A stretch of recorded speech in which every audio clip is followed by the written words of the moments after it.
हम अपने पूर्वजों के लिए विकासशीलता के द्वारा संत शिरोमणि स्वामी सहजानंद सरस्वती का विषय बतला रहा हूँ। इस समय हम अनाथ अवस्था में थे। ब्रह्मर्षि को गुलाम माना जाता था, ब्राह्मण नहीं माना जाता था। जो विदेशी ब्राह्मणों हैं उन्होंने इसको मूसर भुइयाँ जिसको कहा जाता है उसका औलाद मानते थे। हाथ का पानी चलना मना हो गया था। उसी समय स्वामी सहजानंद सरस्वती और त्रेतपाली के मठाधीश स्वामी वासुदेवानंद जी दोनों मिलकर झंडा उठाया कि मैं ही ब्रह्मर्षि हूँ। जो ब्रह्मर्षि कहलाने वाले हैं वो अब्रह्मर्षि हैं। जगह जगह पर बैठक हुई। सारे ब्राह्मणों भी आते थे, ब्रह्मर्षि भी जाते थे। स्वामी सहजानंद सरस्वती रहते थे, स्वामी वासुदेवाचार्य जी महाराज रहते थे। बैठक होते होते होते होते सारे अपने को ब्रह्मर्षि कहने वाले अनाथ स्थिति में आ गए। उस समय ब्रह्मर्षि भूमिहार समाज को ही माना गया कि भूमिहार समाज ही ब्रह्मर्षि है। भूमिहार समाज का नाम सिर्फ मगध प्रांत में है। आप जानते हैं, आप ही का वंशज परशुरामाचार्य जी महाराज 21 बार अपनी मां की शोकानुकूल होकर क्षत्रिय विहीन पृथ्वी हो गया। पृथ्वी पर रहने वाले जीव अनाथ हो गए।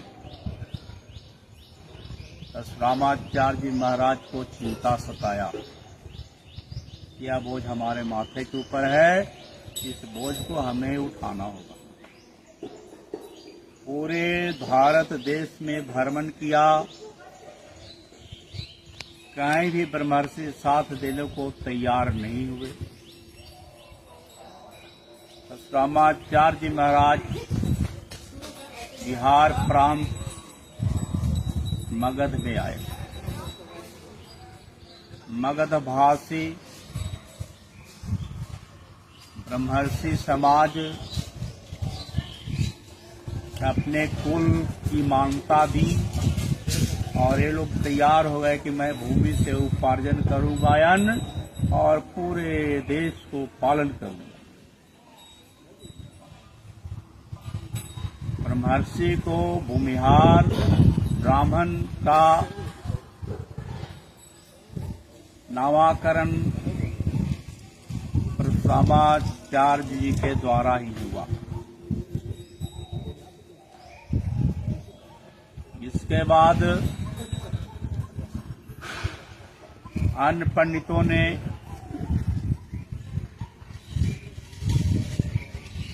इसको छेड़छाड़ किया।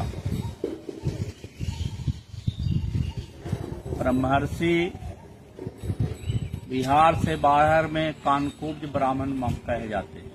हम कानकुब्ज ब्राह्मण ब्रह्मर्षि हैं। इस पर स्वामी सहजानंद जब विजय प्राप्त किए तो ब्रह्मर्षि वंश विस्तर लिखे। ब्रह्मर्षि वंश विस्तर में सारे ब्राह्मणों का उल्लेख है। कौन ब्राह्मण कहाँ से आया, किसके उदर से पैदाइश लिया, किस जाति से अवलोकन करते हुए अपने को ब्राह्मण माना। इसलिए सासाराम में बैठक हुई। उस बैठक में निर्णय लिया गया, हमारे स्वामी सहजानंद सरस्वती की कर्म भूमि बिहटा में है। एयरपोर्ट बिहटा में खुल रहा है।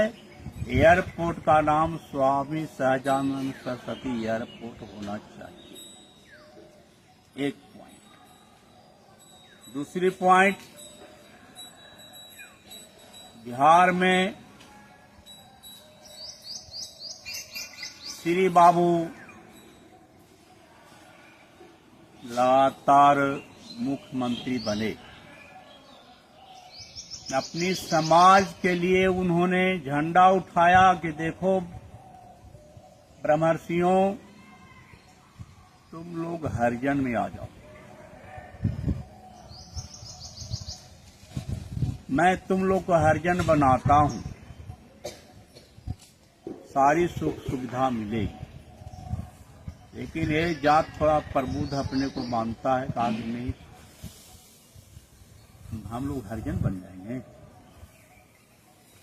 नहीं हम लोग बावन है, हरिजन काहे बनेंगे।